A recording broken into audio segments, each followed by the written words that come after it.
What is Lucia and how do you celebrate it in Sweden? Today you will learn this and some important Lucia vocabulary and songs so that you're prepared for the upcoming Lucia. And stay until the end of the video if you want to learn the Swedish Lucia songs. But first, let's answer the first question. Vad är Lucia? Lucia is a very popular tradition here in Sweden, celebrated den 13 December. Like most Swedish celebrations, they are a mix between Christian traditions and pagan or farm rituals and beliefs. Even though the 13th of December it's an important day here in Sweden, it's not a holiday or what we call en röd dag, because most people work on this day, at least on paper. In reality, most people just spend the day eating lussebullar and pepparkakor at work and sing classic Lucia songs together with their bosses and colleagues. In other words, not a very productive day at work, but great for bonding and learning about Swedish culture. And talking about bonding with your Swedish colleagues, did you know that apart from making YouTube videos for you,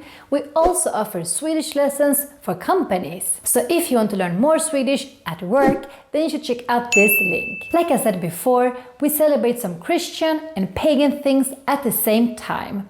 Let me explain further how this works. Just like in Italy, on this day we commemorate Santa Lucia, or Santa Lucia, as she is called in Swedish. A very important saint for Christians. However, in Scandinavia, she is represented a bit differently from Italy, like a lady in a white dress, symbolizing a baptismal robe, and a red sash, symbolizing the blood of her martyrdom, with a crown of candles on her head, and the lights that Lucia and her entourage are carrying are very important. And here's where the pagan traditions and beliefs come in. Around this time of the year, we are entering the darkest time here in the northern hemisphere. So in Stockholm, where I'm from, the sun goes down around 1445-ish in December. And in the north, the sun doesn't even bother to come out. Pure darkness. Due to this darkness, Swedes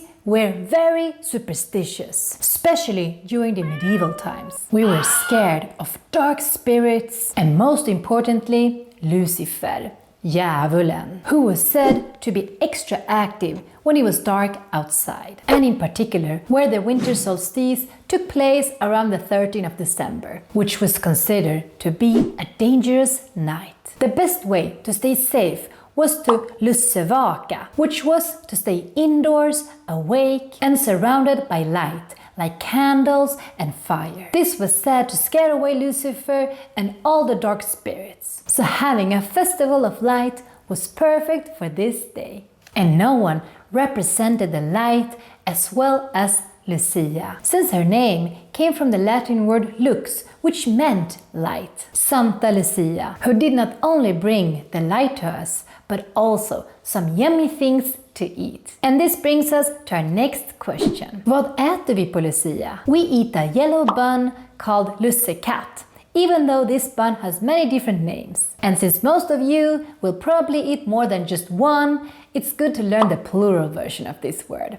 And that is lussekatter. Lussekatten normally has an S shape. And the most important ingredient is saffron, since it makes the bun yellow. And we want the color yellow because it represents the light, which was perfect to scare away Lucifer. Apparently this bun had another name before, which was dövens katt or djävulens katt, which was an old word to say djävulens katt, the devil's cat. And you made this cat to scare away the devil, Lucifer. Therefore the name lussekatt, Lucifer's cat, even though many people associate lusse with Lucia nowadays. Anyway, another important ingredient in the lussebulle is russin, at least if you like it. Some people don't and leave this out. But the typical lussekatt has 2 russin for decoration. Apart from lussekatter, we also eat pepparkakor, ginger cookies,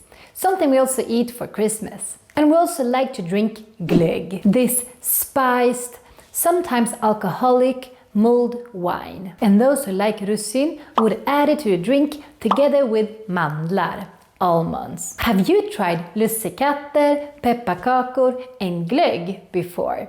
Let us know in the comment section below. If you want to learn more about Swedish food and vocabulary, then you should take our online video courses, in particular our beginner course, where we talk a lot about this topic. Here's the link if you want to sign up. Back to Lucia. Vad gör vi på Lucia? Vi lussar. Att lussa is our word for being part of a Lucia-tåg or just celebrating Lucia. Ett Lucia-tåg, Lucia train, is basically a procession where the Lucia, together with tärnor, stjärngossar, and sometimes pepparkaksgubbar, sings typical Lucia songs. Lucia-sånger. Have you been part of a Lucia-tåg?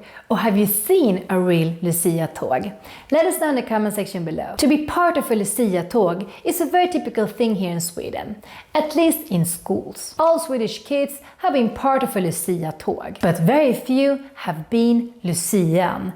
The Lucia, at least when I grew up. Back then, in the 90s, there were only one Lucia position out there in school. And in order to get it, you had to win a popularity contest. A bit like Prom Queen or Miss Universe, but Swedish version. And all the kids, and sometimes even the teachers, voted for this. The prettiest girl in school became Lucia. The rest, tärnor. And the boys weren't even able to compete. They could only be stjärngossar and maybe also pepparkaksgubbe, but that was it. Girls could also be pepparkaksgubbe, at least as kids, but it was not a very popular position among girls. Nowadays, things have changed a bit, especially in preschool.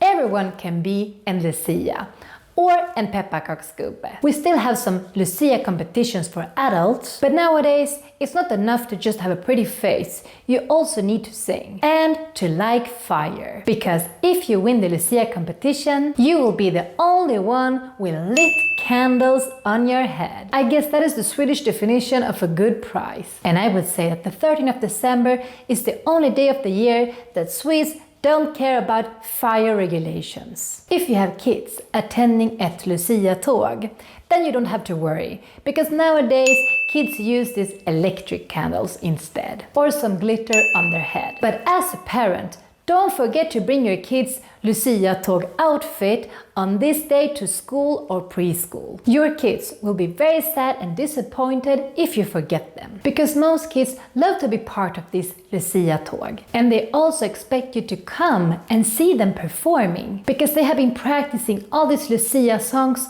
for weeks. And if you don't have kids, but you still want to see a real Lucia-tåg, then you can see them in some public spaces, like for example Stadsbiblioteket here in Stockholm, but there are also more. You can also see some Lucia-tåg performances on TV. They often show it in the morning of the 13th of December, with the best Lucia-tåg of the whole country, not just some amateurs, like cute kids. And in order to follow along with all the singing, here we have the last question. What do we sing on Lucia? Let's have a look at some popular Lucia songs and their meaning. And if you want to sing them with perfect pronunciation, then I recommend you to join our new Master Pronunciation course. After this course, you will sound Swedish. Here's the link for more information and how to sign up. Now I'll go through 4 typical Swedish Lucia songs. There are, of course, more than these, but these are the ones that I can sing. The entrance song. When you hear this, then you know that the Lucia is coming together with her entourage. I will sing the first part to you, but be patient because I'm not a professional singer. Natten går tunga fjät runt gård och stuva, kring jord som sol förlät skuggorna ruva. Då i vårt mörka hus stiger med tända ljus. And here she comes.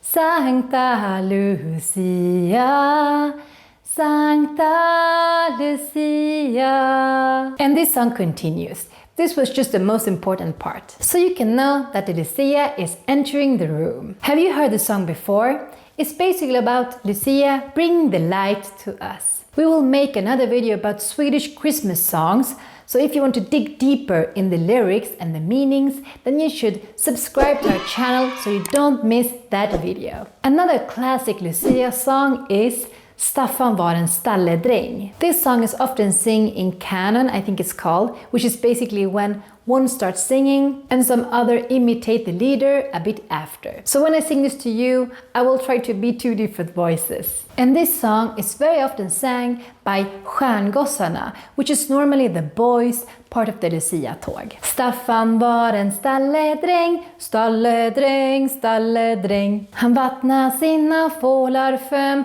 fålar fem, fålar fem. Stjärnorna de tindrar så klara, gossarna låt oss lustiga vara. En gång blott om året så en fröjdfull jul vi får. But we will stop there.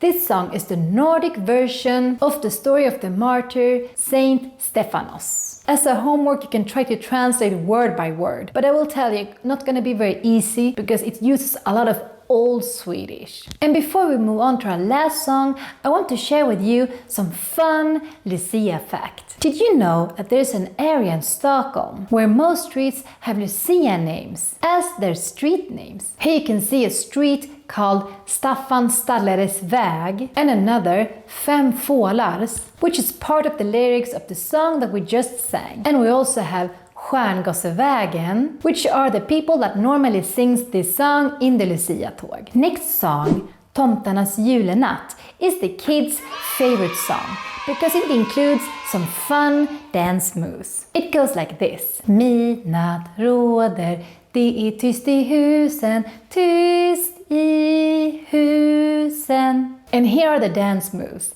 Tip-tap, tip-tap, tippe-tippe-tip-tap, tip-tip.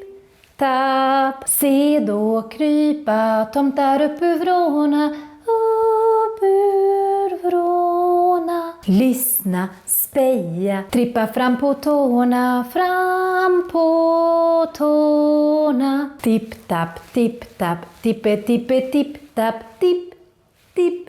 Tap. This song is basically how Swedish tomtar appears during midnight and moves around in the house when nobody sees them. And for those who doesn't know, Swedes used to believe a lot in these tomtar, which is a mythological creature from Swedish and Nordic folklore, typically associated with the winter solstice and the Christmas season. And Swedish kids love to dress up like these tomtar. Last Lucia song that I chose is Lusselelle, just because it sounds a bit like lussekatt or lussebulle.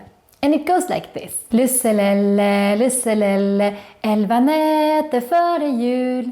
Lusselelle, lusselelle, 11 nätter före jul. Nu är vi hit komna, så näst före jul. Nu är vi hit komna, så näst före jul. And then the song also continues. And there are different theories of the meaning of this song. One is that Lusselelle means little Lucifer. Lelle would be a dialectal version of liten, little, and Lusse is, like we said before, a way to call Lucifer. And I'm sure they sang this song in order to scare him away. Maybe by calling him little, it was a bit to patronize him, like, you little Lucifer, go away. Do you know any other Lucia song? Let me know in the comment section below. And please subscribe to our channel if you haven't done it yet. This way you will also see our next video about Swedish Christmas songs. Hej då! Glad Lucia!